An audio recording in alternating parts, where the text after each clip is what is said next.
அனைவருக்கும் இனிய மாலை வணக்கம். மகாபலியும் சுக்ராச்சாரியாரும் என்ற தலைப்பில் ஆனந்தராஜ் ஐயா வகுப்பெடுக்க இருக்காங்க. ஆனந்தராஜ் ஐயா, நீங்க தொடங்கலாம்.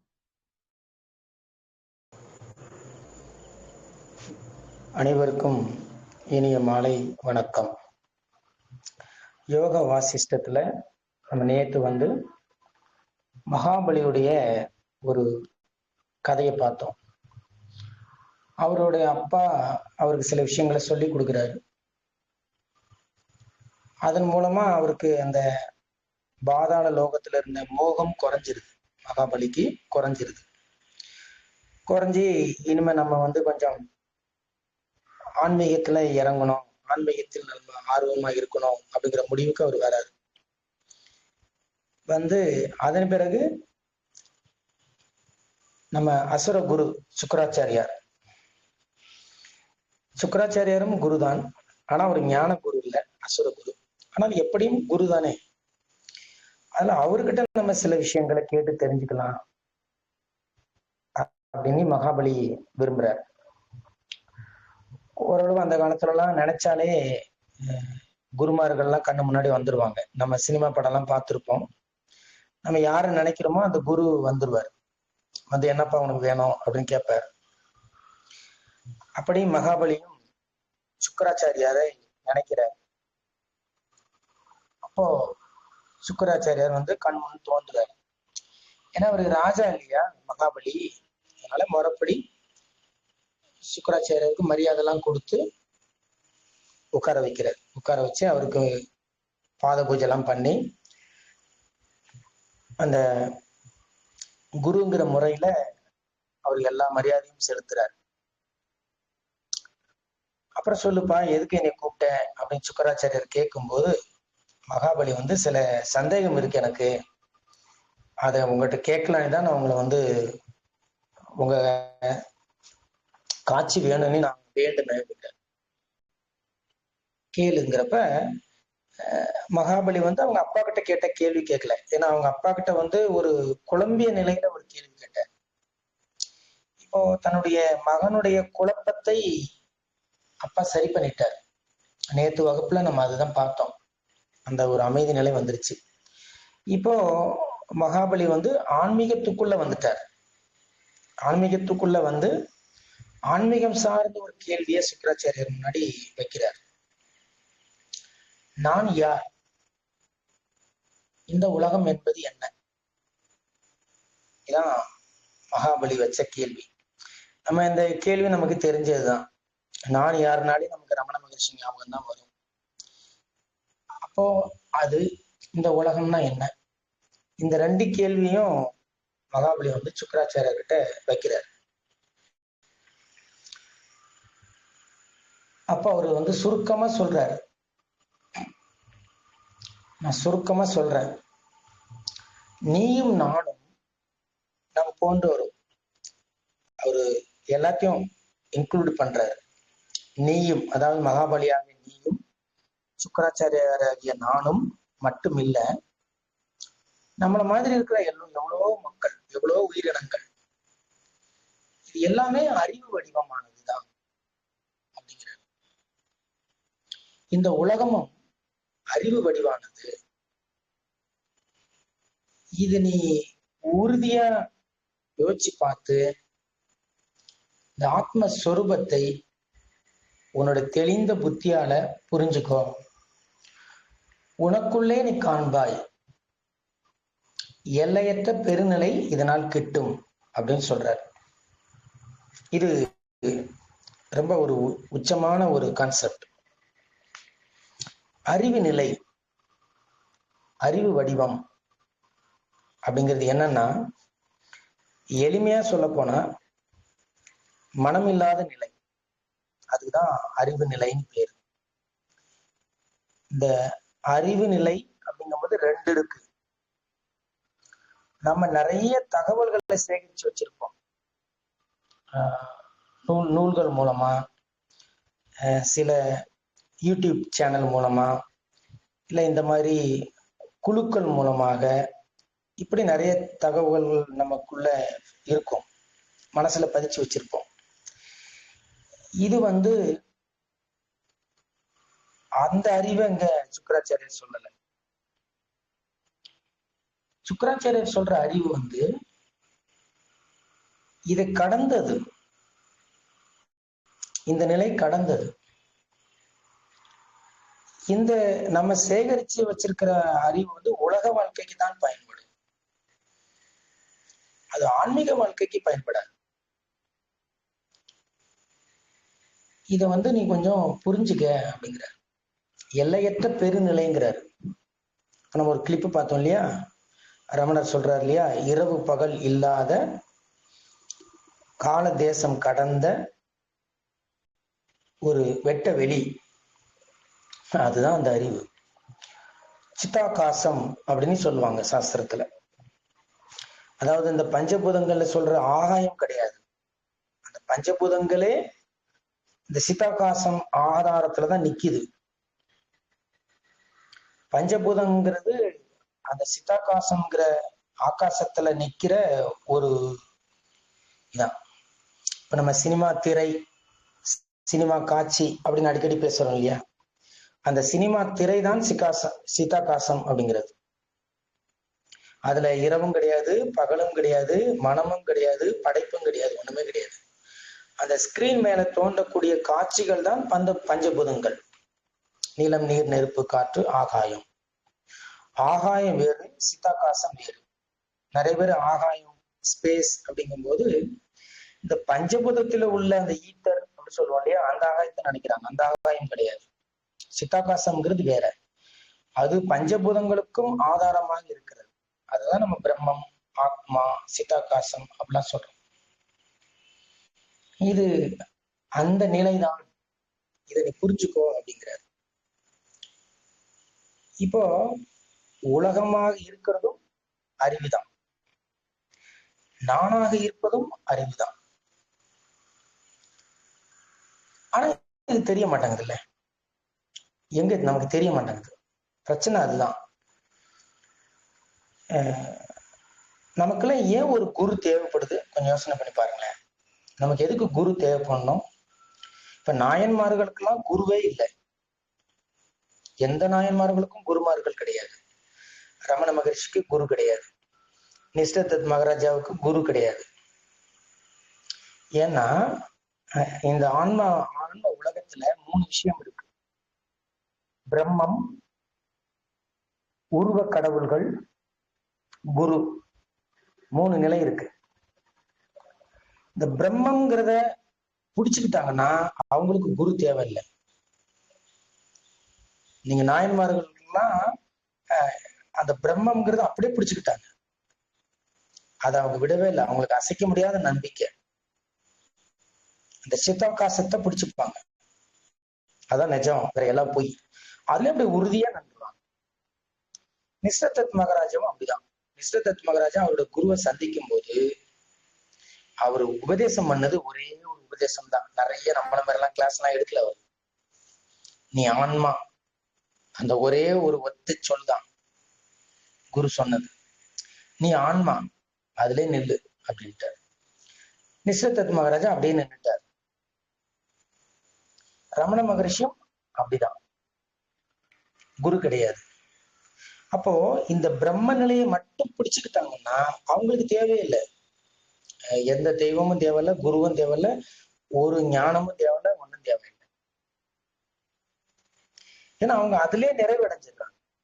அந்த மனநாசம் நடந்துருது, அவங்க ஆன்ம நிலையிலே இருந்திருக்காங்க. அப்படி முடியலங்கிறவங்க தான் இஷ்ட தெய்வத்துக்கிட்ட வராங்க. அடுத்த கேட்டகரி, 2வது படி. இந்த 2வது படிதான் உருவ தெய்வங்களை பிடிச்சுக்கிறது. ஆனா அந்த உருவ தெய்வத்திலயும் என்ன பிரச்சனைனா, நீங்க பேசுவீங்க, ஆனா நீங்க பிடிச்சு வச்சிருக்க தெய்வம் உங்கள்கிட்ட பேசாது. ஏன்னா உருவ தெய்வங்கள்ங்கிறது நம்மளுடைய படைப்பு தான், அதை உண்டாக்குனது நாம தான். அதனால நாம உண்டாக்கி வச்சிருக்க படைப்பு தான் சித்தர்கள் ஏற்படுத்தின அந்த படைப்புகள், நம்மளால் உருவாக்கப்பட்ட படைப்பு, அவ்வளவுதான். அது அப்படி இருக்கும்போது இந்த உருவ தெய்வங்களிடம் நீங்க பேசலாம். ஆனா அந்த உருவ தெய்வங்கள் உங்ககிட்ட பேச. அப்ப இதுல திடமான நம்பிக்கை இருக்கணும். பக்தியில நீங்க தெய்வத்தை பிடிச்சீங்கன்னா அப்படி ஒரு நம்பிக்கை இருக்கணும். ஏன்னா உங்ககிட்ட பேசாத ஒரு தெய்வத்தை நீங்க நம்பணும் முழுசா. முருகர் அப்படி நீங்க பிடிச்சீங்கன்னா முருகர் எல்லாத்தையும் பார்த்துப்பான் அப்படின்னு நீங்க உறுதியா நம்பணும். அந்த நம்பிக்கை யாருக்கும் வராது அவ்வளவு சீக்கிரம். ஏன்னா முருகர் உங்ககிட்ட பேச மாட்டாரு. பேசாத ஒரு தெய்வத்தை நீங்க முழுசா நம்பி சரணாகதி அடையணும். இது ரெண்டாவது. இதுவும் சிரமம் அப்படிங்கிறப்பதான் நம்ம குருங்கிற கேட்டகரிக்கு மூணாவது வரும். இங்கே உங்களுக்கு ரொம்ப கம்ஃபர்டபுளா இருக்கும். ஏன்னா நீங்களும் பேசுவீங்க, குருவும் பேசுவார். நீங்க கேள்வி கேட்பீங்க, குரு பதில் சொல்லுவார். சரி, அதுல கொஞ்சம் புரியுது, கொஞ்சம் புரியல சாமி அப்படின்னா சரி, அதை கொஞ்சம் புரிய வைப்பார். சரி, நாளைக்கு வாப்பா கொஞ்சம் பேசலாம். சில புக் எடுப்பார். இப்ப நம்ம பேசுற விஷயம் இந்த புக்ல எல்லாம் இருக்குப்பார், படிச்சுப்பார். இப்படி இது இரண்டு பக்கமும் ஒரு கலந்துரையாடல் நடக்கும். இது ரொம்ப அற்புதமான விஷயம். இந்த எல்லா ஞானிகளும் சித்த பெருமக்களும் இந்த குரு இல்லாமல் நடக்காது அப்படின்னு சொல்ற இடமே இதுதான். ஏன்னா நீங்கள் ஒரு டெபிட் ஒரு கலந்துரையாடல் பண்ணணும். நீங்க கலந்துரையாடல் பண்ணாம நீங்க உங்களுடைய விஷயங்களை அவரிடம் கேட்டு அந்த தெளிவு பெறாமல், அது எப்படிப்பட்ட குருவா இருக்கலாம், அந்த குரு யாருன்னா நம்ம தான் முடிப்போம். இந்த குரு கிட்ட தான் போகணும் அப்படிலாம் கண்டிஷன் கிடையாது. உங்களுக்கு யாரு குருன்னு தோணுதோ அவரிடம் நீங்கள் முழுமையாக ஒப்படைப்பது கான்வர்சேஷன். இப்படிதான். அப்ப இங்க சுக்கராச்சாரிய சொல்றாரு பாருங்க, உன்னுடைய நீ அறிவு நிலையில இருக்கணும்னா இது ரொம்ப கஷ்டமான விஷயம். பிரம்மங்கிறத நீ புரிஞ்சுக்கணும் அப்படின்னா முதல் படியை பத்தி இவர் பேசுறாரு. அப்போ ஆனா இப்போ புரிஞ்சு போச்சு நல்லா. அவர் சொன்ன உடனே மகாபலிக்கு புரிஞ்சு போச்சு. ஓகே, அவர் சொல்றது கரெக்ட் தான், எல்லாமே அறிவு வடிவம் தான். நம்ம இங்க வேற வேறலாம் இல்லை, இருக்கிறது ஒண்ணுதான். அப்ப நம்ம சந்திக்கிற நிகழ்வுகள்லாம் என்ன சொல்றது அப்படி ஒரு கொஸ்டின் வருது இல்லையா? சிதாகாசம்னு ஒரு வார்த்தையில சொல்லிடுறோம். அறிவுதான் நீ அப்படின்னு சொல்லிடுறோம். அப்ப நம்ம வாழ்க்கையில பிறந்தது முதல் இன்னைக்கு டேட் வரைக்கும், இந்த நிமிடம் 7:21 வரைக்கும் நம்ம சந்திக்கிற எத்தனை நிகழ்வுகளை இந்த உடம்பு சந்திச்சிருக்கு இல்லையா? இன்பத்தையும் துன்பத்தையும் சிரிப்பையும் கவலையையும் துக்கத்தையும் இவ்வளவு சந்திச்சிருக்க. இதை நீங்க என்ன ஒரு கொஸ்டின் நமக்கு வரும். இத மகாபலி என்ன சொல்றாருன்னா, இது கால தேசத்துக்கு உட்பட்டது அப்படிங்கிறார். ஆத்மாவுக்கு இதுக்கும் சம்பந்தம் இல்லை அப்படிங்கிற. இது எல்லாமே நீங்கள் மனதால் உருவாக்கி கொள்வது அப்படிங்கிறார். மனசுனால நீங்க இப்படி கஷ்டப்படுறீங்க அப்படிங்கிறார். நீங்கள் மனசை கடந்துட்டீங்க அப்படின்னா, நீங்க அமைதிக்குள்ள போயிட்டீங்கன்னா உங்க குணம் சச்சிதானந்தம், சச்சித் ஆனந்தம். இந்த சச்சித் ஆனந்தம் தான் நீங்க, மற்ற விஷயங்கள் எதுவுமே நீங்க கிடையாது அப்படின்னு சொல்லிடுறாரு. அப்போ அப்படி எனக்கு தோணலையே, எனக்கு அது எல்லாமே உண்மை மாதிரி தெரியுது. நான் பட்ட கஷ்டம் சும்மாவா, விளையாட்டா? அது நீங்க வாழ்ந்து பார்த்தா தெரியும், எல்லாம் போய். இதெல்லாம் சொல்றதுக்கு நல்லாதான் இருக்கு, உலகம் மாயை இதெல்லாம். ஆனா நடைமுறையில ஃபேஸ் பண்ணும்போது, நம்ம சந்திக்கும் போது நம்மளால அப்படி ஏற்றுக்கொள்ள முடியாது. ஏன் ஏற்றுக்கொள்ள முடியாது? சங்கல்பங்கள். இங்கதான் நம்ம முக்கியமான சப்ஜெக்ட் இருக்கு. நம்மளை எது ஏத்துக்க வைக்க மாட்டேங்குது, எது நம்மளை இப்படிலாம் யோசிக்க வைக்குது, எனக்கு நடந்ததெல்லாம் சாதாரண விஷயமா, இதை நான் அப்படியே தூக்கி போட்டுற முடியுமா அப்படிலாம் நம்மளை யாரு பேச வைக்கிறா அப்படின்னா சங்கல்பங்கள். சங்கல்பங்கள்னா எண்ணங்கள். நீ எளிமையா சொல்ல போனா மனம் அப்படிங்கிற ஒரே மூணு எழுத்தால் உள்ள ஒரு சொல் தான். இந்த மனம் இருக்கும் வரை நீங்க அறிவு சுரூபம்ங்கிறது உங்களுக்கு தெரியவே தெரியாது. இப்படி சினிமா படம் ஓடுற வரைக்கும் நீங்க திரையை பார்க்க முடியாதோ? பார்க்கவே முடியாது, வாய்ப்பே கிடையாது. எப்போ ஒரு கயிறை நீங்க பாம்பா பாக்குறீங்களோ, நீங்க பாம்பா பாக்குற வரைக்கும் கயிறு தெரியாது, தெரியவே தெரியாது. உங்களுக்கு பாம்பு தான் தெரியும். அப்ப யாராவது ஒருத்தர் வந்து டார்ச் லைட் அடிச்சு, அது இருட்டுல ஒரு கயிறு உனக்கு பாம்பா தெரியுது, அங்க பாரு, அங்க உண்மையிலே கயிறு தான் கிடக்குது, அங்க பாம்பு இல்ல, பாம்புன்றது உன்னோட மனசு ஏற்படுத்தின ஒரு கற்பனை, அங்க யதார்த்தமா இருக்கிறது கயிறு தான் அப்படின்னு ஒருத்தர் சொல்லணும். இல்ல நீங்களே நல்ல வெளிச்சம் அடிச்சு பாத்தீங்கன்னா உங்களுக்கே தெரிஞ்சிடும். ஆனா பாம்பு தெரிகிற வரைக்கும் உங்களுக்கு கயிறு தெரியாது, இதை நம்ம மறுக்கவே முடியாது. அப்படி உங்களிடம் மனம் இருக்கும் வரை, எண்ணங்கள் இருக்கும் வரை, நீங்கள் அறிவு சொரூபம்ங்கிறது உங்களுக்கு தெரியவே தெரியாது. அதே மாதிரி நீங்க சினிமா படத்தை எடுத்துக்கிடுங்க. நீங்க சினிமா படம் ஓடும் போது திரையை பார்க்க முடியாது, திரை தெரியாது. ஏன்னா அந்த திரை மீதுதான் அந்த சினிமா படம் ஓடிக்கிட்டே இருக்கு. ஆனா நம்ம என்ன நினைக்கிறோம், சினிமா படத்தை உண்மை நம்புறோம், ஆனா திரையை நம்ப மாட்டோம். அப்போ இந்த ஒரு முக்கியமான ஒரு விஷயமே என்னன்னா, இப்ப நீங்க தியானம் பண்றீங்க, அப்ப 3 விஷயம் இருக்கு. தியானம் அப்படிங்கிற ஒரு விஷயம் நடக்குது. அப்புறம் ஒரு விஷயத்த நீங்க தியானம் பண்றீங்க, தியானம் செய்யக்கூடிய ஒரு பொருள் ஒண்ணு இருக்கு, தியானிக்கிறவன்னு ஒருத்தர் இருக்கான். 3 பேர் இருக்காங்க. அதாவது நீங்க உட்கார்ந்து தியானம் பண்றீங்க. இப்போ உதாரணத்துக்கு ஒரு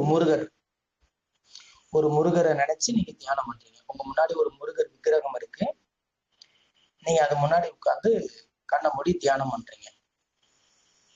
இப்ப பாருங்க, முருகர் அவர் யாரு? அவர்தான் தியானிக்கப்படும் பொருள். நீங்க எந்த ஆப்ஜெக்ட தியானம் பண்றீங்க? முருகருங்கிற ஒரு தியான சொரூபம், ஒரு உருவம் முருகர், அவர்தான் தியானிக்கப்படும் பொருள். சரி, தியானிக்கிறது யாரு? ஐயப்பன் அப்படின்னு வச்சுக்கலாம். ஐயப்பனையா உட்காந்து தியானம் பண்றாரு. அவர் முன்னாடி ஒரு முருகர் சிலை இருக்கு, அதுக்கு மாலெல்லாம் போட்டு அலங்காரம் பண்ணி லைட் எல்லாம் போட்டு ஐயப்பனையா முருகரை நினைச்சு தியானம் பண்றாரு. இப்போ தியானம் பண்றது ஐயப்பன் ஐயா, தியானிக்கப்படும் பொருள் முருகர், ஐயப்பனையா செய்யறது தியானம். 3 நடக்குது. சப்ஜெக்ட், ப்ரெடிகேட், ஆப்ஜெக்ட், 3 விஷயம் நடக்குது. அப்போ இது 3ம் வேற விதமா தெரியுது நமக்கு பார்க்கும்போது. ஏன்னா ஐயப்பன் ஐயாங்கிறது வேற, அவரு தியானம் பண்றாரு, அது ஒரு செயல். 2, 3வது முருகருடைய சிலை இருக்கு.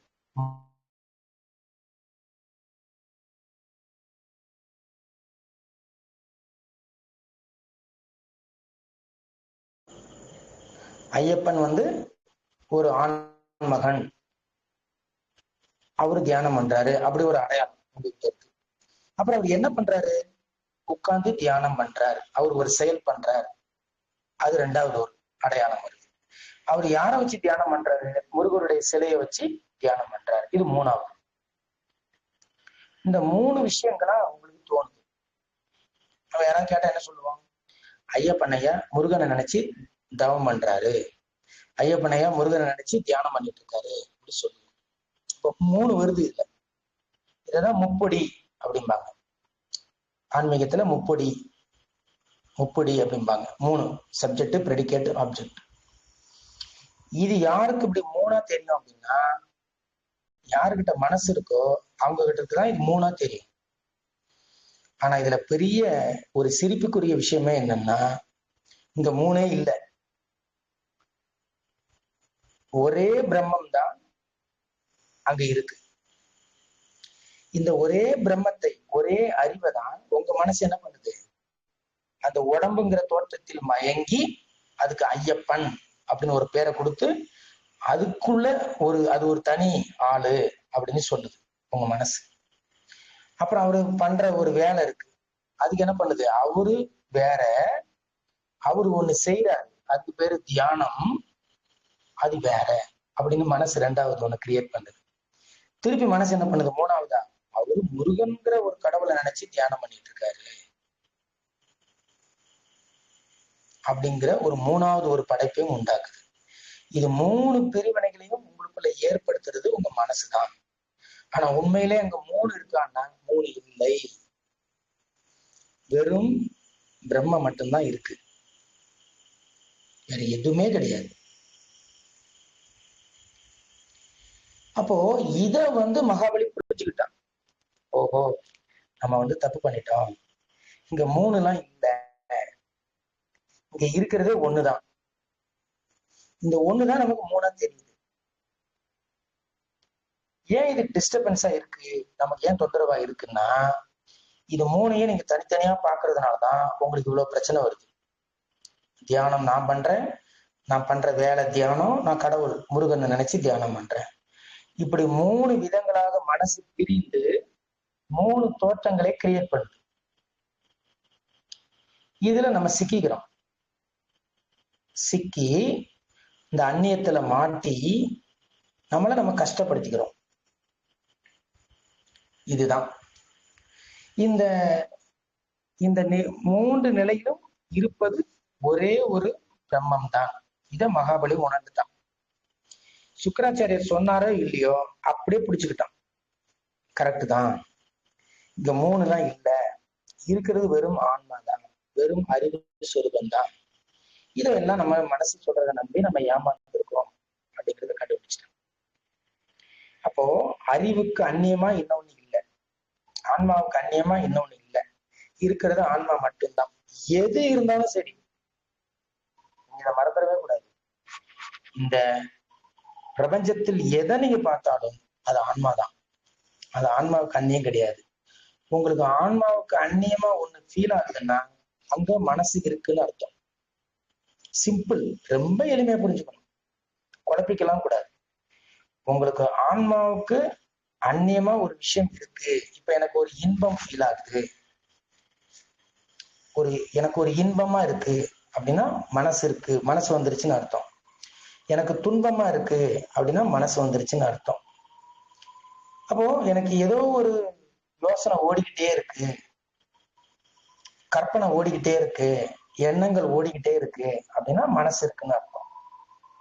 இப்படி நாம டிக் பண்ணிக்க வேண்டியதான். இது யாருமே நம்ம கேட்கணும் அப்படின்னு அவசியம் இல்லை.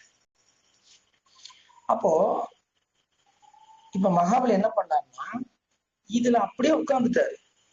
இதுல நிர்விகல்ப சமாதியில. நிர்விகல்ப சமாதினா உங்களுக்கு தெரியும், உடம்பும் இயங்காது, மனமும் இயங்காது, ஜடம், உயிர் மட்டும் இருக்கும். உடம்பும் இயங்காது, மனசும் இயங்காது, அது பேருதான் நிர்விகல்ப சமாதி. இவரு எல்லாம் பிரம்மம்னு அப்படியே உட்கார்ந்துட்டாரு, மகாபலி உட்கார்ந்துட்டாரு. இப்போ மகாபலி அந்த சுக்கராச்சாரியர் சொன்ன உடனே புரிஞ்சு போச்சு. ஓஹோ, உங்க மூணு எல்லாம் இல்ல, இருக்கிறது ஒன்னே ஒண்ணுதான். இருக்கிற ஒன்னதான் நம்ம மனசு என்ன பண்ணுது, மூணா காட்டுது, பிச்சு பிச்சு காட்டுது. இப்போ தியானம் பண்றவன் ஒருத்தன், தியானம் வேற, தியானம் செய்யற பொருள் வேற, இப்படி எல்லாம் காட்டுது. நம்ம இதுல ஏமாந்துருக்கோம் அப்படின்றத கண்டுபிடிச்சான். கண்டுபிடிச்சிட்டு அதுல அப்படியே உட்கார்ந்துட்டான். அந்த எங்கும் நிறைந்த அந்த பிரம்ம நிலையில் அப்படியே மகாபலி அப்படியே உட்கார்ந்துட்டார். இப்போ மனசு அசையல, நின்னு போச்சு, உடம்பும் அசையல. இது பேருதான் நிர்விகல்ப சமாதி. ஆனா அவர் யாரு, ராஜா, சும்மா சாதாரண ஆள் கிடையாது. ஒரு ராஜா நிர்விகல்ப சமாதியில இருக்க முடியுமா? நம்மளும் இருக்கிறோம். டெய்லி நைட்ல நல்லா ஆழ்ந்து தூங்கும் போது அது பேர் நிர்விகல்ப சமாதி. முக்கியமா ஆழ்ந்த தூக்கம், வெறுமனே தூக்கம் சொல்லக்கூடாது. ஏன்னா வெறுமனே தூக்கங்களை கனவு வரும், ஆழ்ந்த தூக்கத்தில் கனவு வராது. கனவு இல்லாத தூக்கம், அது ரொம்ப முக்கியம். நீங்க தூக்கம்னு சொன்னீங்கன்னா அதுல கனவு வரும். அதனால ஆழ்துயில் அப்படிம்பாங்க. வெறும் துயில் இல்ல, ஆழ்துயில், ஆழ்ந்த தூக்கம். அப்போ அது நிர்விகல்ப சமாதி. அது நமக்கு பிரயோஜனப்படாது. ஏன்னா நமக்கு தெரியாது நம்ம நிர்விகல்ப சமாதியில இருக்கோம்னே நமக்கு தெரியாது. ஏன்னா நம்ம தூங்கிடுறோம். தூக்கம்ங்கிறது நம்மளை மறைச்சிருது. ஆனா அங்க மகாபலி இருக்கிறது தெரியும். இந்த நிர்விகல்ப சமாதிங்கிறது தெரியும். தெரிஞ்சு உட்கார்ந்துருக்காரு. தூக்கத்துல இல்ல, விழிப்புல நிர்விகல்ப சமாதியில இருக்காரு. ஆனா அப்படி இருக்க முடியாது. யாரோ அவர் தட்டினாங்க லைட்டா, மெதுவா, மன்னா எழுந்துருங்க, தியானத்திலிருந்து வெளியே வாங்க, அரசவையில நிறைய வேலை இருக்கு. நீங்க இப்படியே நிர்விகல்ப சமாதியில இருந்தீங்கன்னா அப்புறம் அரசவை வேலையெல்லாம் யாரு பார்க்கறது? எழுந்திருச்சு அரச காரியங்களில் ஈடுபட்டார் மகாபலி. ஞானம் அடைஞ்ச பிறகு, இது ரொம்ப முக்கியம், ஞானம் அடைஞ்ச பிறகு அரச வாழ்க்கையில் ஈடுபட்டார். ஜனகரும் அப்படிதான், அஷ்டவகர் மூலமாக ஞானம் அடைஞ்சார், அப்புறம் அரச வாழ்க்கையில் ஈடுபட்டார். இதுல நம்ம முக்கியமான ஒரு விஷயத்த புரிஞ்சுக்கணும். மகாபலி நிர்விகல்ப சமாதியிலிருந்து எழுந்து, நிர்விகல்ப சமாதியில எழுந்து தன்னுடைய டெய்லி ரொட்டீன் ஒர்க், அரசவையில் உள்ள வேலைகளை பார்க்கிறார் இல்லையா, அதுக்கு பேர் தான் சகஜ சமாதி. பாருங்க, நிர்விகல்ப சமாதி, சகஜ சமாதி. சமாதி அப்படின்னாலே மனம் இல்லாத நிலைக்கு பேர் தான் சமாதி. சமம் பிளஸ் ஆதி. நீங்க ஆதியில எப்படி இருந்தீங்களோ அப்படின்னு அர்த்தம். இந்த உடம்பு இல்லாமல், மனம் இல்லாமல், அதான் ஆதி. ஏன்னா உடம்பு மனசும் இப்ப வந்தது, நடுவில் வந்தது. உங்கள் ஆதி நிலைங்கிறது அறிவு நிலை, பிரம்ம நிலை, அதுதான் சமாதி அப்படின்னு பேரு.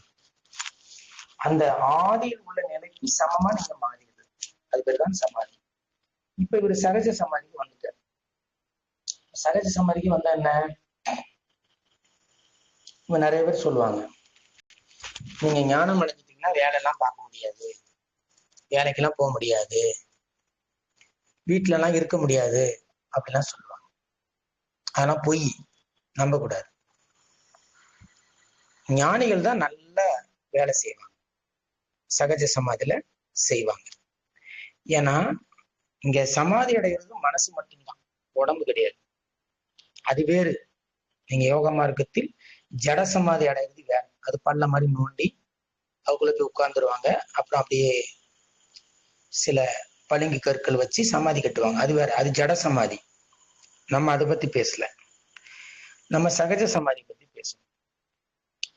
இங்க நீங்க ஞானியா இருந்தாலும் அஞ்ஞானியாக இருந்தாலும் இந்த இந்த இந்த உடம்புங்கிற தோற்றத்திலிருந்து நீங்க விலக முடியாது. அது உங்க கட்டுப்பாட்டுல கிடையாது. நீங்க சும்மா கோமணத்துக்கு காட்டுக்கு போயிடலாம், செஞ்சு பாருங்க பாப்போம், முடியாது. இதுல முக்கியமான விஷயமே என்னன்னா, நிறைய பேர் ஒரு கேள்வி கேட்பாங்க, நம்ம எதுவுமே செய்யணும்னா அதாவது அது இது இஷ்டத்துக்கு போயிடாதா? போகாது. இதான் அந்த பிரம்மத்துடைய மிகப்பெரிய அற்புதம். அது அப்படி போகாது. இத்தனை கிரகணங்கள், இத்தனை கோள்கள், பூமி, சூரியன் எல்லாம் அது அந்த கோட்டுக்குள் அது சுத்திக்கிட்டே இருக்கும். ஒரு நெருப்பு குழம்பா இருந்த இந்த பூமி குளிர்ச்சி அடைய ஆரம்பிக்கும் போது, ஒரு குறிப்பிட்ட பெர்சன்டேஜ் குளிர்ச்சி வரும்போது அமீபா தோண்டிச்சு, ஓரறிவு உயிர் அமீபா. திருப்பி இன்னும் குளிர்ச்சி அதிகமாகும் போது ஈரறிவு, இப்படியேதான் பெருகிட்டே வந்தது. ஒரு காலத்தில் டைனோசரஸ் எல்லாம் இருந்ததுங்கிறாங்க. ஆனால் அந்த உயிரினங்கள் இன்னைக்கு இல்லை. ஏன்னா பூமியின் தன்மை இப்ப மாறி போச்சு. இப்படி இந்த பூமியா இருக்கட்டும், சூரியனா இருக்கட்டும், மற்ற கோள்களாக இருக்கட்டும், இது எல்லாம் இயங்கிக்கிட்டே இருக்கும், முடியாது, நிக்காது. அதனாலதான் இந்த பிரபஞ்ச இயக்கத்தை நம்ம கட்டுப்பாட்டுல இல்லைன்னு சொல்றோம். இது இது விஞ்ஞானம், நம்ம இப்ப பேசுறது சயின்ஸ். ஆனா இதை நீங்க தடுத்து நிறுத்த முடியாது. இந்த பூமியில் இன்னும் வேறு சில உயிரினங்கள் வாழ முடியாமல் போகலாம். இன்னும் வேறு சில புதிய உயிர்கள் வரலாம். இப்படிலாம் வரக்கூடாதுன்னா கிடையாது. ஏன்னா அந்த பூமியின் வாழ்க்கை அது பாட்டுக்கு வேற வேற நிலைக்கு கடந்து போய்கிட்டே இருக்கும். இன்னும் குளிர்ச்சியாகி முடியல பூமி, இன்னும் முடிஞ்சிடல. பூமியோட லைஃபோ சூரியனுடைய லைஃபோ முடிஞ்சிடல. இன்னொன்னு கூட விஞ்ஞானம் சொல்லுது, முதலில் மனிதன் இந்த உயிரினம் ஆக்சிஜனை சுவாசிக்கல. ஆக்சிஜன் மரம் தோன்றிய பிறகு, மரம் செடி கொடிகள் தோன்றிய பிறகுதான் இந்த ஆக்சிஜன்ங்கிறது கார்பன் டை ஆக்சைடு சுத்தப்படுத்தி ஆக்சிஜன்ங்கிறது இந்த பூமியில தோன்றிச்சுன்னு விஞ்ஞானிகள் சொல்றாங்க. இப்போ கார்பன் டை ஆக்சைடு இருக்கு. இப்போ கார்பன் டை ஆக்சைடை சுவாசிச்சு வாழக்கூடிய உயிரினங்களும் ஃபியூச்சர்ல வரலாம், வருங்காலத்துல. வரக்கூடாதுலாம் கிடையவே கிடையாது. இதுதான் நமக்கு கைவல்ய நவனிதம் ரொம்ப அழகா சொல்லுது. ஒரு ஞானி இந்த பிரபஞ்சத்தில் எது நடந்தாலும் ஆச்சரியப்பட மாட்டான். கைவல்ய நவனிதம் சொல்லுது, சுட்டெரிக்கும் சூரியன் நிலா போல் குளிர்ந்தாலும், என்ன சொல்லுது? சுட்டெரிக்கும் சூரியன் நிலா போல் குளிர்ந்தாலும், நெருப்பு மேலிருந்து கீழாக எரிந்தாலும், மழை கீழிருந்து மேலாக பெய்தாலும் ஞானி ஆச்சரியப்பட மாட்டான் அப்படின்னு சொல்லுது கைவல்ய நவனிதம். ஏன் இதை நான் சொல்ல வரேன்னா, இங்க நீங்க எதுவுமே உங்க கட்டுப்பாட்டுல இல்லை. இந்த பிரபஞ்ச இயக்கம் உங்க கட்டுப்பாட்டுல இல்லை. அந்த பிரபஞ்ச இயக்கத்துக்கு நடுவுல நம்ம தோன்றி மறைகிறோம், அவ்வளவுதான். இது நீங்க எந்த முடிவும் பண்ண முடியாது. நீங்க எந்த ஆராய்ச்சியிலும் அது சிக்காது, அது பாட்டு போயிட்டு இருக்கும். அப்படி இங்க என்ன சொல்றாருன்னா, எந்த ஞானியா இருக்கட்டும் இல்ல அஞ்ஞானியா இருக்கட்டும், அவன் செயல்படுவதிலிருந்து விலக முடியாது. இந்த பிரபஞ்சம் அலோ பண்ணாது. உன்னை எதுக்கு படைச்ச, அதனை செய். நீ செய்யாம இருக்க முடியாது. இந்த செயலிலிருந்து உன்னை நான் விடுவிக்க மாட்டேன் அப்படின்றோம் பிரபஞ்சம். ஏன்னா நீங்க உங்களை படைக்கல. இது நம்ம மறுக்கவே முடியாது. இந்த உடல் தோற்றத்தை நீங்கள் படைக்கல, உங்களை ஒன்று படைத்தது. உங்களை எது படைத்ததோ, நம்ம எது படைத்ததுங்கிறதுக்குள்ள போக வேண்டாம். ஒன்று படைத்தது, சம் எக்ஸ், விடணும். ஹூ இஸ் இட் நமக்கு தெரியாது, அது யாருன்னு. அதுக்கு நம்ம கடவுள்னு பேர் வைக்கிறோம். ஆனா அது அப்படிலாம் ஒண்ணு இல்லை. எது உங்களை படைத்ததோ அது உங்களை இயக்குது, அவ்வளவுதான். அப்ப நீங்களும் உங்களை படைச்சுக்கல, நீங்களும் உங்களை இயக்கல. நீங்க வெறும் தோன்றி மறைகிறீங்க, அவ்வளவுதான். நீங்க தோன்றுறீங்க, உங்களை அது இயக்குது, இயங்குறீங்க, எடுத்துக்குது, முடிஞ்சு போச்சு, இவ்வளவுதான். அப்படி இருக்கும்போது உங்க இஷ்டத்துக்குலாம் நீங்க செயல்பட முடியாது. இதுதான் கான்செப்ட். உங்க இஷ்டத்துக்குலாம் செயல்பட முடியாது. இங்க ஒரே ஒரு ஆப்ஷன் தான் இருக்கு. என்னன்னா, நீங்க மனம் போன போக்குல போலாம், மனசை கட்டுப்படுத்தியும் வாழலாம், மனசை ஒருமுகப்படுத்தியும் வாழலாம். 3 ஆஸ்பெக்ட் நம்ம கையில இருக்கு. ஒண்ணு மனசை கட்டுப்படுத்தி வாழலாம், இல்ல மனசை ஒருமுகப்படுத்தி வாழலாம், 2. 3வது மனம் போல் வாழலாம், உங்க இஷ்டத்துக்கு போலாம். இது 3மே உங்க உள் வாழ்க்கை தான். இது உடம்பு வாழ்க்கைய மாத்த முடியாது. நீங்க ஒருமுகப்படுத்தினாலும் சரி, மனநாசம் பண்ணாலும் சரி, இல்ல உங்க மனசை அப்படியே அது இஷ்டத்துக்கு இருந்தாலும் சரி, உங்க உடம்போட வாழ்க்கையை நீங்க மாத்த முடியாது. அதுக்கு இதுக்கு சம்பந்தமே இல்லை. அது பாட்டுக்கு அது போய்கிட்டு தான் இருக்கும். இதுல ரொம்ப கிளியரா இருக்கணும். நம்ம இந்த உடம்போட வாழ்க்கையை மாத்திரலாம், அதோட டைரக்ஷனை மாத்திரலாம் அப்படின்னு நினைச்சீங்கன்னா நம்ம மாட்டிக்கிட்டோம், ஃபெயிலியர் ஆயிடும். இதை நீங்க நல்லா புரிஞ்சுக்கணும்னா, ஒரு பஸ்ஸை மலையில இருந்து தள்ளி விட்டுட்டீங்க. ஒரு பஸ் மலையில இருந்து தள்ளி விட்டுட்டீங்க, அது மலையில இருந்து விழுது பஸ்.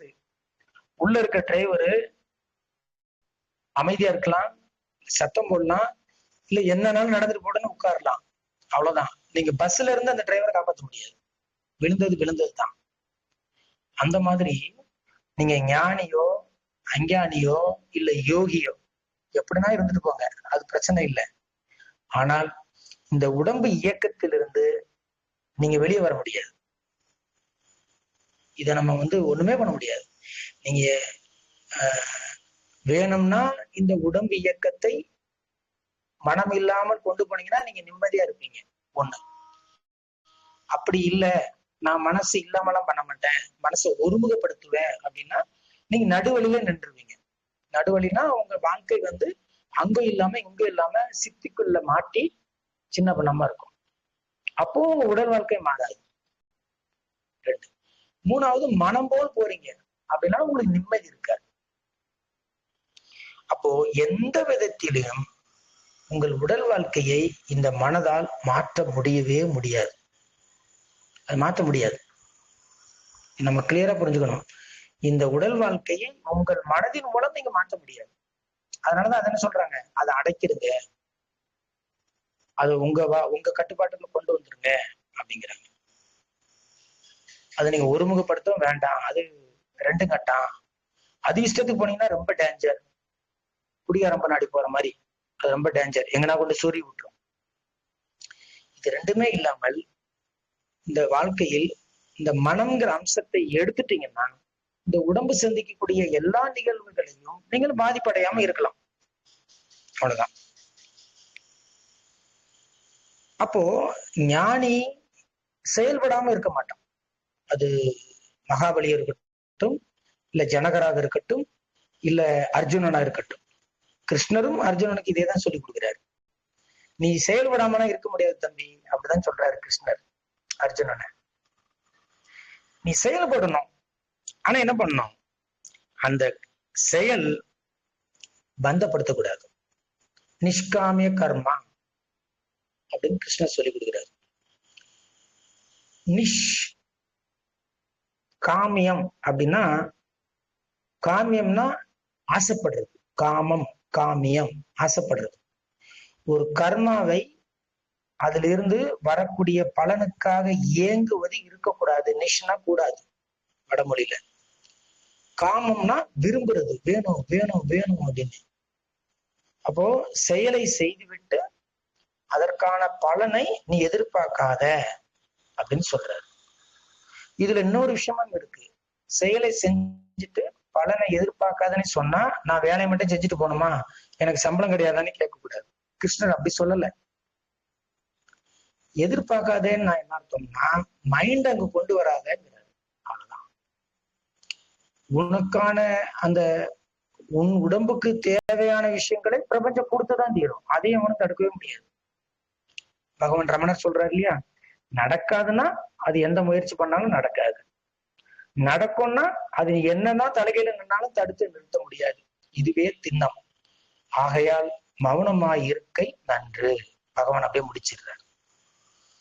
அப்ப கான்செப்ட் என்ன பாருங்க, ஒரே பிரம்மமா இருக்கிற நீங்க ஒரு தோற்றமாக மாறும்போது நீங்க எந்த நிகழ்வுல இருந்தும் தப்பிக்க முடியாது. ஐயோ நான் வாழ்க்கை ஃபுல்லா கஷ்டப்பட்டேன், தப்பிக்க முடியாது. நான் வாழ்க்கை ஃபுல்லா நான் இப்படியேதான் இருந்தேன், அதுல இருந்து நீங்க தப்பிக்க முடியாது. அப்ப எப்போ இந்த புரிதல் வருதோ, இதுல உண்மையிலே உங்களுக்கு கஷ்டம் வந்துதா அப்படி கேட்டீங்கன்னா கிடையாது. நீங்க உங்களுக்கு நடந்த நிகழ்வுகளை மன ரீதியாக நோக்கும் போது உங்களுக்கு கண்டிப்பா கஷ்டமா இருக்கும், வேற ஒண்ணுமே இல்லை. நிகழ்வுகள் மனதால் சம்பவங்களாக மாற்றப்படும். எப்போ நிகழ்வுகள் சம்பவமா மாற்றிருதோ அப்போ அது உங்களுக்கு கஷ்டமா வந்துடும். ஏன், மனம் சில அடையாளங்களே உங்களுக்கு கற்பிக்கும். வேற நீ எப்படிப்பட்டவன் தெரியுமா, நீ சாதாரண ஆள் இல்ல, உன்னை பார்த்தவன் அப்படி கேட்கிறான், நீ சும்மா இருக்கிறிய அப்படின்னு மனம் தூண்டி விடும். அப்ப என்ன ஆகும், அங்க ஒரு நிகழ்வு நடந்திருக்கும், யாராவது ஒண்ணு சொல்லியிருப்பாங்க, அவ்வளவுதான்.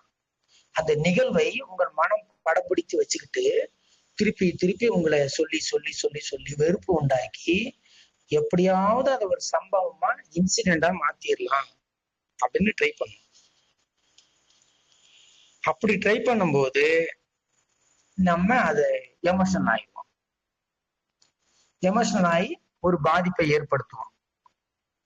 இதுதான் பாமரனுடைய கர்மம்.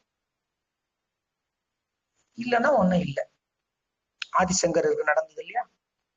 ஆதிசங்கரர், கௌடபாதர், ஆதிசங்கரர் குளிச்சுட்டு நடந்து வராரு. ஒரு சண்டாளன் எதிர்க்க வரான். சண்டாளன்னா கொலைகாரன், கொலை செய்யறவன்.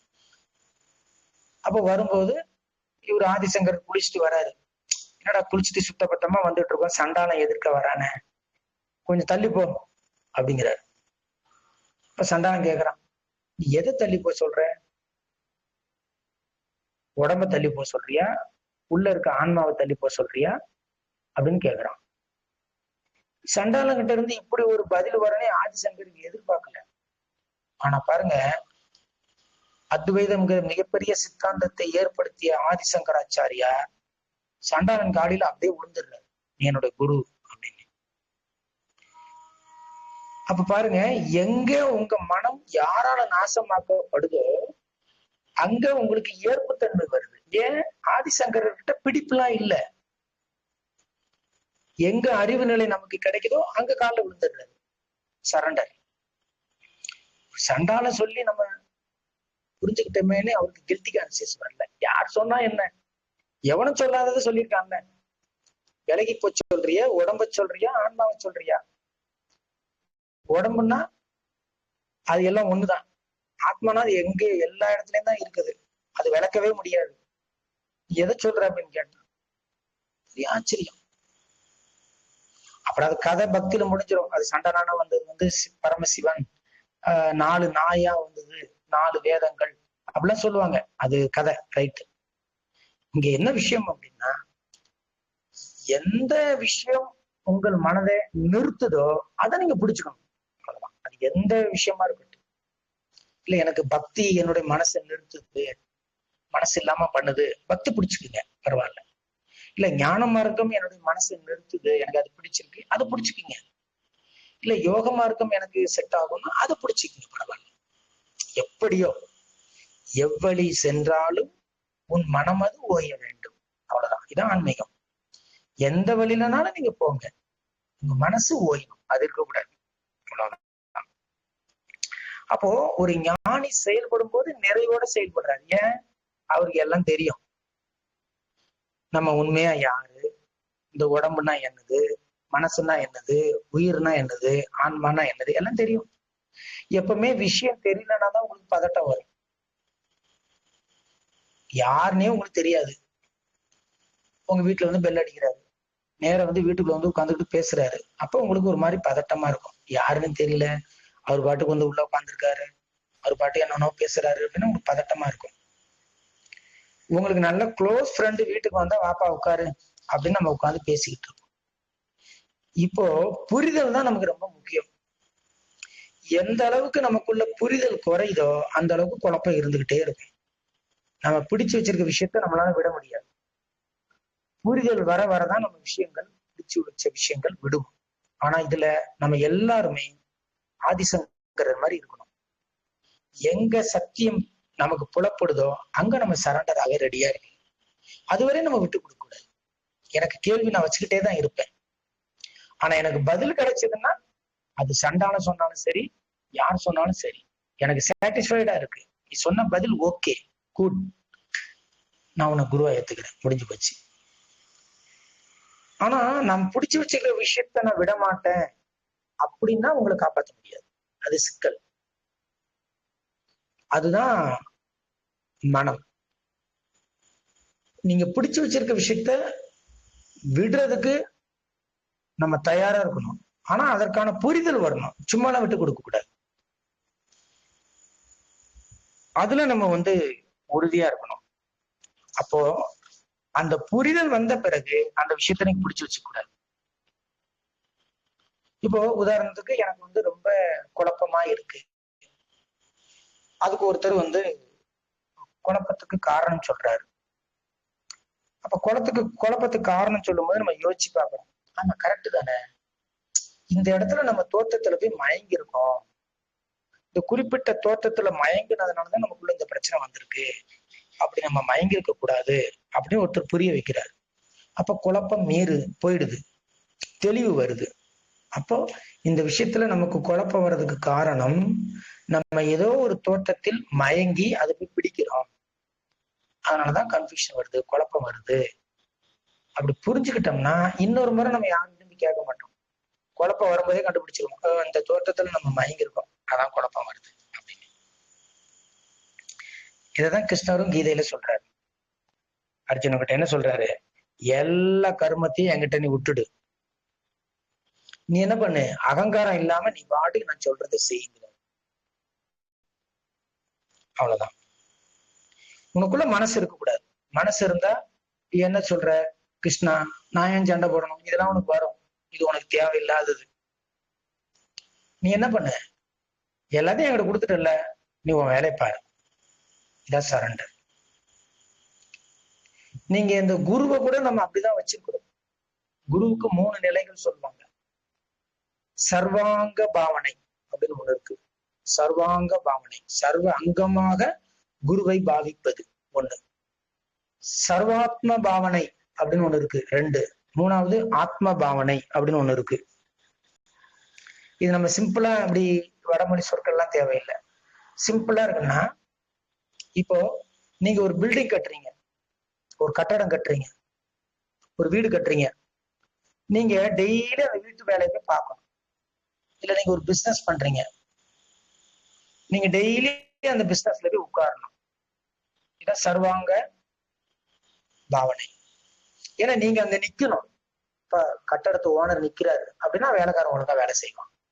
நீங்க பிசினஸ்ல நீங்க மெயினா உட்கார்ந்துருந்தீங்கன்னா அங்க வேலை செய்யறவங்க முதலாளி உட்கார்ந்துருக்காரு அப்படின்னு. இது சர்வாங்க பாவனை. அப்போ குரு முன்னாடியே இருக்கிறது. எப்பவுமே நம்ம குரு முன்னாடி இருக்காரு, அப்ப நம்ம கவனமா செய்வோம்.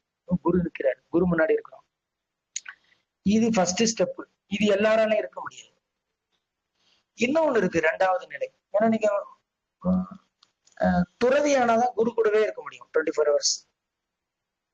இல்லறத்துல நீங்க அப்படி இருக்க முடியாது. அப்ப நமக்கு என்ன 2வது சர்வாத்ம பாவனை அப்படின்னா என்னன்னா, சில வேலை செய்யறவங்க இருப்பாங்க, ஓனர் இருந்தாலும் சரி இல்லைனாலும் சரி ஒழுங்கா வேலை பார்ப்பாங்க. அப்படின்னு என்ன அர்த்தம்? ஓனர் இருக்கிறதா பாவனை பண்ணி அவங்க கரெக்டா ஓனர் இருக்கிறதா நம்பி வேலை பார்ப்பாங்க. இப்ப நம்ம ஒரு வியாபாரம் பண்றோம், ஓனர் அந்த கடையை நம்மளை நம்பி கொடுத்துருக்காரு, வேலை செய்யறவங்க நம்பி. அப்ப அவர் என்ன நினைப்பாரு, ஓனர் இல்லைன்னு தப்பு பண்ண மாட்டாரு, கவனமா பார்ப்பார். ஓனர் நம்மளை நம்பி கொடுத்துருக்காரு, அவர் இல்ல, முதல் ஸ்டெப்ல இருந்தாரு, இப்ப இல்லங்கிறதுனால நம்ம தப்பு பண்ணக்கூடாது. அவர் இருந்தா எப்படி நம்மள இந்த இடத்துல அனுப்புவாரு, பையன் ஒழுங்கா பார்த்துப்பான் அப்படிதானே நம்மளை நம்பி விட்டுட்டு போறாரு. இப்படி ஒரு மனசாட்சிப்படி இயங்குவார். இது சர்வாத்ம பாவனை. குரு இல்ல, ஆனா இருக்கிறதா நீங்கள் செய்யறது 2வது. 3வது சர்வாத்ம பாவனைங்கிறது என்னன்னா, நீங்களே அதை புரிஞ்சுக்கிறது. ஓனர் நிக்கணும்னே அவசியம் இல்லை, அவரு நிக்கணும்னு மனசுலயே நினைக்கணும்னு அவசியம் இல்லை. என் வேலை ஒழுங்கான செய்வேன், அவ்வளவுதான். அது ஓனர் இருந்தான்னா இல்லைன்னா என்ன. இப்ப என் குரு எனக்குள்ள இருக்காரு, என்னை 24/7 என்னை வாட்ச் பண்ணிக்கிட்டே இருக்காரு என் குரு, அவ்வளவுதான். நான் பாட்டுக்கு மனமற்ற நிலையில நான் இருப்பேன், அவ்வளவுதான். எனக்கு அவர் டைரக்ட், எனக்கு வெளியவும் அவர் இருக்க வேண்டாம், அவர் இருக்கிறதாவும் நான் நினைச்சுக்க வேண்டாம். நான் அவர் இருந்தாலும் இல்லைனாலும் அவர் தான் என்னை எல்லாம் பாத்துக்கிறார். நான் அவர்கிட்ட சரண்டர் பண்ணிட்டேன், என் குரு கிட்ட சரண்டர் பண்ணிட்டேன். நான் அது பாட்டுக்கு மனமற்ற அவர் என்ன சொல்றாரோ நான் செஞ்சுட்டு இருப்பேன், அவ்வளவுதான். இது ரொம்ப உயர்ந்த நிலை. அப்போ அவர் நம்ம முன்னாடியே இருக்க வேண்டாம், நம்ம கூட இருக்கிறதாவும் நினைக்க வேண்டாம். அவர் இருந்தா என்ன பண்ணுவாரோ அதை நான் பண்றேன். இது 3வது நிலை. சோ இந்த நிலையை தான் கிருஷ்ணர் சொல்றாரு. நீ எல்லாத்தையும் என்கிட்ட கொடுத்துரு, நான் பாத்துக்கிறேன். நான் என்ன, நீ பாட்டுக்கு செயல்படு, நீ எதுவும் யோசிக்காத அப்படிங்கிறார். இதுதான் அறிவு சொரூபம். இப்படி நீங்க இந்த 3 நிலையில எதையுமே நம்பலன்னா உங்களுக்கு ஆன்மீகம் வராது, வாய்ப்பே கிடையாது, வரவே வராது. நீங்க கடைசி வரைக்கும் கேள்வி கேட்டுக்கிட்டே தான் இருக்கணும். கடைசி வரைக்கும் உங்களுக்கு நிறைவு வராது. நீங்க சுத்தி சுத்தி சுத்தி சுத்தி தான் வருவீங்க. அங்க போலாம், இங்க போலாம், இப்படி போலாம், அப்படி பண்ணலாம். இப்படியே காலங்கள் உருண்டு ஓடிக்கிட்டே இருக்கும். நீங்க ஒரு இடத்துல அமைதியா உட்கார முடியவே முடியாது. ஏன்னா எந்த நிலையிலும் நீங்கள் மனசை தூக்கி போடாம இதுல ஜெயிக்கவே முடியாது. அப்போ இந்த கர்மா அக்கர்மா அப்படின்னு சொல்றாங்க இல்லையா, கர்மா அக்கர்மா அப்படின்னு சொல்லுவாங்க. இது மனநிலையை பொறுத்துதான் அமையுது. நீங்க செய்யறது கர்மாவா அக்கர்மாவா? கர்மான்னு என்ன அர்த்தம்னா செயல், உங்களை பாதிக்கும். அக்கர்மானா நீங்க செய்வீங்க, உங்களை பாதிக்காது. இப்ப கிருஷ்ணன் சொன்னது அக்கர்மா, அர்ஜுனனுக்கு சொன்னது நீ செய்வ, ஆனா செயலுடைய விளைவு உன்னை பாதிக்காது. ஏன்? நீ உன்னை என்கிட்ட ஒப்படைச்சிட்ட. இப்போ ஒரு முதலாளி சொன்னதை வேலை செய்யறவன் செஞ்சுட்டான். வேலை செய்யறவனுக்கு ஒரு பிரச்சனையும் இல்லை. ஏன்? முதலாளி என்ன சொன்னாரோ அதை செஞ்சான், அவ்வளவுதான். குரு என்ன சொன்னாரோ நான் அதை செஞ்சேன். நல்லதா கெட்டதா என்ன ஆகும் எனக்கு அதான், I don't care. What he said, just I done it, முடிஞ்சு போச்சு. இவன் தான் உண்மையான சீடன். யோசிக்க கூடாது, என்ன சொன்னாரு ஏது சொன்னாரு கரெக்டா இருக்குமா தப்பா, இதெல்லாம் யோசிச்சோம்னா அங்க மனம் நாசம் ஆகாது. இதுதான், இது பக்தியா இருக்கட்டும் ஞானமா இருக்கட்டும், இதுல திட நம்பிக்கை இருந்தாதான் மனசு நாசம் பண்ண முடியும். நீங்க யோசிச்சீங்கன்னா ஹை கான்சியஸ் இருந்துகிட்டே இருக்கும், நான் உணர்வு உங்களை விட்டு போகாது. இப்போ நீங்க யோசிச்சீங்கன்னா உங்க பேரு கர்மா, அது உங்களை பாதிக்கும், அது உங்களை பாதிக்கும். இது ஏன் கடை அப்படின்னு நினைச்சிட்டான்னா, வேலை செய்யறவன் கடையில உள்ள நல்லது கெட்டதெல்லாம் அந்த வேலை செய்யறவனை பாதிக்கும், அவனால தூங்க முடியாது படுத்து. ஆனா இது முதலாளி கடை, அவர் சொல்றதை நான் செய்யறேன் அப்படின்னா அவன் ரிலாக்ஸா இருப்பான். அவன் கரெக்டா அவன் டைம் வந்தாலும் போயிட்டே இருப்பான். சார் நாளைக்கு காலையில வரேன் சார் அப்படின்ட்டு போயிடுவான். அது அக்கர்மா. காலையில இருந்து வேலை பார்த்தான், ஆனா காலையில இருந்து வேலை பார்த்தது அவனை பாதிக்கல. என்ன முதலாளி சொன்னாரோ அதை செஞ்சுட்டு போயிட்டே இருந்தான், அது பேர் அக்கர்மா. இந்த அக்கர்மாவை தான் கிருஷ்ணன் செய்ய சொல்றாரு அர்ஜுனனை. கர்மா நீ செய்யாதங்கிறாரு. ஏன்? ஞானி செய்யற கர்மா அக்கர்மா, அஞ்ஞானிகள் செய்யறது கர்மா. ஞானிக்கு கர்மமே கிடையாது. எந்த கர்மாவும் ஞானியை பாதிக்காது. ஏன்? அவனுக்கு சுகமும் கிடையாது துக்கமும் கிடையாது. ஏன்? அவன் செய்யல, அவ்வளவுதான். நான் செய்யல, என்னை எவன் செய்ய வச்சானோ நான் செஞ்சேன். அதுல ஞானி ரொம்ப ரிலாக்ஸ்டா இருப்பார், ரொம்ப கிளியரா இருப்பார். என் மூலமா ஒரு காரியம் நடக்குது, நடத்துறது யாரோ, I don't care about the result. இதான் நிஷ்காமிய கர்மா. இந்த நிஷ்காமிய கர்மா ரொம்ப முக்கியம். இந்த நிஷ்காமிய கர்மாவிலதான் பகவத்கீதை இவ்வளவு புகழடைஞ்சது. நீங்க மகாபாரதத்துல பகவத்கீதை இவ்வளவு புகழடைகிறதுக்கு காரணம் இந்த நிஷ்காமிய கர்மா அல்லது அக்கர்மா, இந்த டீச்சிங் தான். இத புரிய வைக்கிறதுக்கு தான் கிருஷ்ணர் அவ்வளவு பாடுபட்டார் அர்ஜுனனுக்கு. அவன் நான் செய்யறேன் நான் செய்யறேன், ஏன் சொந்தம் ஏன் பந்தம் இப்படியே சொல்லிட்டு இருந்தான் அர்ஜுனன். இததான் அவர் புரிய வச்சார். இந்த கற்பனையில நீ சிக்கிக்காதப்பா, நீ ஒண்ணுமே செய்யல, கண்டிப்பா செய்யல. நீ தோன்றி மறைகிற ஒரு தோற்றம் தான். இதெல்லாம் என்னைக்கோ முடிஞ்சு போச்சு. ஆல்ரெடி எடுத்த படத்தை நீ சினிமா தியேட்டர்ல பாத்துட்டு இருக்க. இப்போ ஒன்னும் எடுத்த படம் இல்லை, இது ஏற்கனவே எடுத்த படம் தான் அப்படின்னு சொல்றாரு. சோ இந்த அதனாலதான் ஞானி பாருங்க எப்பவுமே ஆனந்தமா இருப்பாங்க. எது நடந்தாலும் ஆனந்தமா இருப்பாங்க, அவங்களால இருக்க முடியும். ஏன்? அவங்க கிட்ட மனம் கிடையாது. அப்ப எந்த அசைவுக்கும் அவங்க அசைகிறது இல்லை, எது நடந்தாலும் சரி. அதான் குழந்தையும் ஞானியும் ஒண்ணு அப்படிங்கிறாங்க. குழந்தையும் பாருங்க, யாராவது இறந்து போயிட்டா என்ன தூங்குறாங்க அப்படின்னு கேட்கும் குழந்தை. அதுக்கு தெரியாது, குழந்தைக்கு தெரியாது. ஒரு ஒரு ஒரு வயசு குழந்தை அம்மா இறந்துட்டாங்கன்னா அம்மா தூங்குறாங்கன்னு சொல்லும் குழந்தை. அந்த தாயின் மரணம் குழந்தையை பாதிக்காது.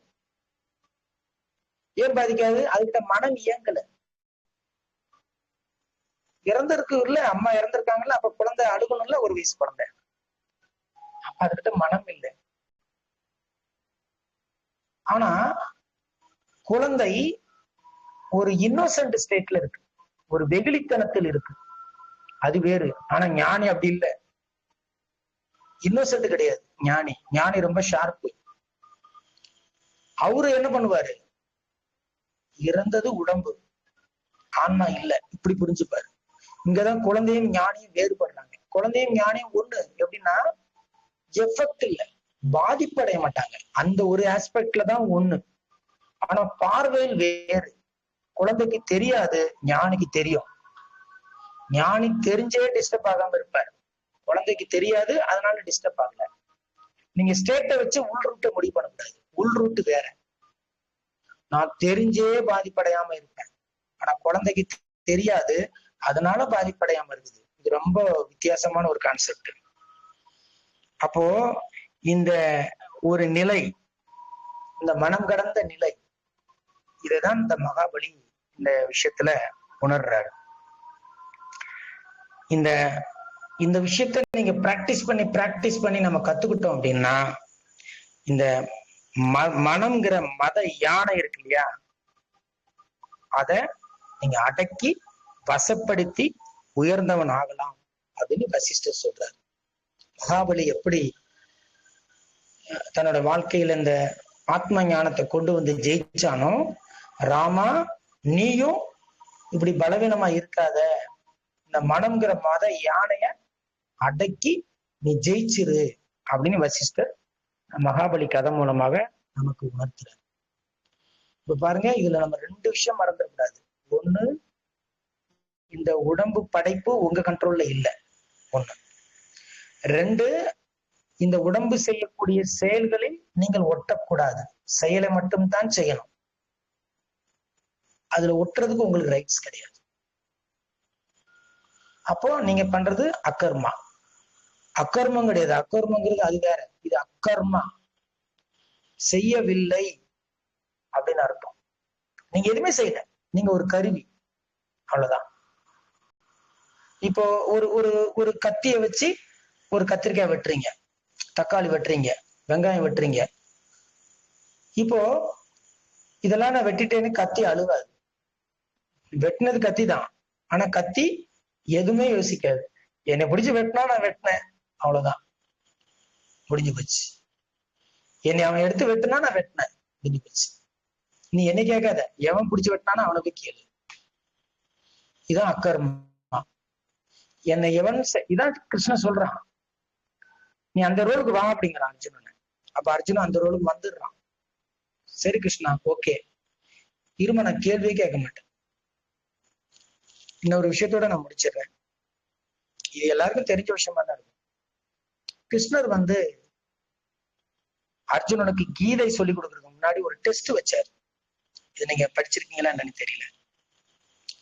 என்ன டெஸ்ட்னா, சரி இவன் தயாரா இருக்கானா நம்ம ஸ்டூடெண்ட், நம்ம சிஷ்ய பிள்ளை, கொஞ்சம் செக் பண்ணி பார்க்கலான்னு ஒரு காட்டு பக்கமா கூட்டு போனார் அர்ஜுனனை. கிருஷ்ணர் கூட்டு போய் வானத்துல பார்த்தாரு. பார்த்தா 2 காக்கா பறந்து போச்சு, 2 காகங்கள் பறந்து போச்சு. கிருஷ்ணர் சொன்னார், அர்ஜுனா அங்க பாரு 2 வெள்ளை காக்கா பறக்குது அப்படின்னாரு. அர்ஜுனன் பார்த்துட்டு, ஆமா கிருஷ்ணா, எவ்வளவு அழகா இருக்குல்ல வெள்ளை காக்கா அப்படின்னா. ஓஹோ, ஆமா ரொம்ப அழகா இருக்கு வெள்ளை காக்கா, நான் இதுவரையும் பார்த்ததே இல்லை, முதல்ல நீ எனக்கு காட்டிருக்க கிருஷ்ணா அப்படின்னாரு. அப்புறம் கிருஷ்ணர் 2வது சொன்னாரு, தப்பா எடுத்துக்காதுப்பா, அது கருப்பு காக்கா, நான் சரியா கவனிக்கல, நீ வேற வெள்ளை காக்கான்னு சொல்ற, நான் கருப்பு காக்காவை பார்த்து வெள்ளை காக்கான்னு சொல்லியிருக்கேன், அங்க பாரு நல்லா பாரு அது கருப்பு காக்கா அப்படின்னாரு கிருஷ்ணர். அர்ஜுனன் சொன்னா, ஆமா கருப்பு காக்கா தான், ஆமா கிருஷ்ணா கருப்பு காக்கா தான் அப்படின்னா. அப்ப கிருஷ்ணர் கேட்டாரு, ஏன்பா நான் முதல்ல வெள்ளை காக்கா சொன்னேன், நீயே வெள்ளை காக்காங்கிற, நான் இப்ப கருப்பு காக்காங்கிற, நீயே கருப்பு காக்காங்கிற, நீ யோசிக்க மாட்டியா அப்படின்னாரு. அது எதுக்கு கிருஷ்ணா எனக்கு அப்படின்னா அர்ஜுனன். இதுதான் சீடனுடைய ஒரு முக்கியமான இடம். இதுதான் இந்த குருக்கும் சீடனுக்கும் ஒரு கெமிஸ்ட்ரி இங்கதான் ஒர்க் அவுட் ஆகும். அவன் என்ன சொல்றான், அர்ஜுனன் நீ என்னன்னா சொல்லிட்டு போ, நான் அதையே சொல்லிட்டு போயிடுறேன், எனக்கு வேண்டாம், அந்த வேலையை வேண்டாம். அப்புறம்தான் கிருஷ்ணன் சொல்றான், அதாவது வெள்ளை காக்காவா கருப்பு காக்காவும் டாபிக் இல்லைங்க, ஃபெய்த். நீ என்ன சொல்ற ரைட்டு பாரு, நான் யோசிக்க மாட்டேன், நான் தனிச்சீர்மை யோசிக்க மாட்டேன், ஜீவத்தன்மை எனக்கு கிடையாது, அந்த ஜீவத்தன்மை நான் விட்டுட்டேன், நீ என்ன சொல்றே நான் செய்ய போறேன் அப்படிங்கிற முடிவுக்கு நான் வந்துட்டேங்கிறான். அப்புறம் தான் பகவத்கீதையே ஸ்டார்ட் ஆகுது. ஏன் சொல்ல வரேன்னா, எப்பொழுதுமே ஒரு ஒரு ஞானம் பிறக்கணும் அப்படின்னா தன் பிடிப்பை விடணும், இது ரொம்ப முக்கியம். என்னுடைய பிடிப்பை நான் வச்சுக்கிட்டே ஞானம் அடையணும் அப்படின்னா முடியாது. ஒரு ஒரு ஜென் கதை இருக்கு. ஒருத்தர் படகுல உட்கார்ந்து துடுப்பு போட்டுக்கிட்டே இருப்பார். படகு நகராது. அந்த வழியா ஒரு ஜென் குரு வருவார். என்னப்பா பண்ணிக்கிட்டு இருக்க அப்படின்னு கேட்பார். நீ என்னப்பா பண்ணிக்கிட்டு இருக்க அப்படின்னு கேட்பார். அவன் சொல்லுவான், நான் பல ஆண்டுகளா துடுப்பு போடுறேன் குருவே, இந்த படகு முன்னாடியே போக மாட்டேங்குது. நான் நல்லாதான் துடுப்பு போடுறேன், நல்லாதான் எல்லாம் ஃபோர்ஸா துடுப்பு போடுறேன். அப்ப குரு சொல்லுவாரு, ஓரத்துல இருக்க நங்கூரத்துல கட்டி வச்சுட்டு துடுப்பு போடுறிய, அந்த நங்கூரத்துல கயிறுல கட்டி வச்சிருக்கல படக, அந்த கயிறை எடுத்து விட்டுட்டு துடுப்பு போட்டாதானே முன்னாடி போகும் அப்படின்னு சொல்லுவாரு அந்த ஜென் குரு. இப்படி இந்த ஞானம் அடைகிறது ஏன் நடக்கல அப்படின்னா, இந்த மனம்ங்கிற நங்கூரம் பல எண்ணங்கள்ங்கிற கயிறுகளால் அங்கங்க கட்ட வைக்கப்பட்டிருக்கு. அந்த எல்லா கட்டுகளையும் அறுத்தாதான் இந்த ஞானம் அடைதல் நடக்கும். இதுல ஒரு கயிறு எங்கேயாவது கட்டி இருந்தாலும் படகு முன்னாடி போகாது, ஆன்மீகம்ங்கிற படகு போகாது. ஆனா நம்ம துடுப்பு போட்டுக்கிட்டே இருப்போம். நான் தவம் பண்றேன், தியானம் பண்றேன், டெய்லி கிளாஸ் கேட்கறேன், எல்லா நூலும் படிக்கிறேன், எல்லா குருக்கிட்டையும் போறேன், எல்லாம் பேசுறேன், எல்லாம் கரெக்டு தான். துடுப்புலாம் போடாம இல்லை, துடுப்புலாம் போடாம இல்லை, துடுப்பு டெய்லி போடதான் செய்யணும். ஆனா எங்கெங்க நங்கூரத்தில் கட்டப்பட்ட கயிறெல்லாம் கட் பண்ணீங்களா அப்படின்னு கேட்கிறாரு அந்த ஜென் குரு. சோ துடுப்பு போடுறது முக்கியம் இல்ல, உன்னுடைய படகு எங்கேயும் கட்டியிருக்க கூடாது. அந்த கட்டுகளை அவித்து விடு. அந்த கட்டுகளை முழுக்க நீ அறுத்தாதான் உன் படகு முன்னாடி போகும். நன்றி, வணக்கம்.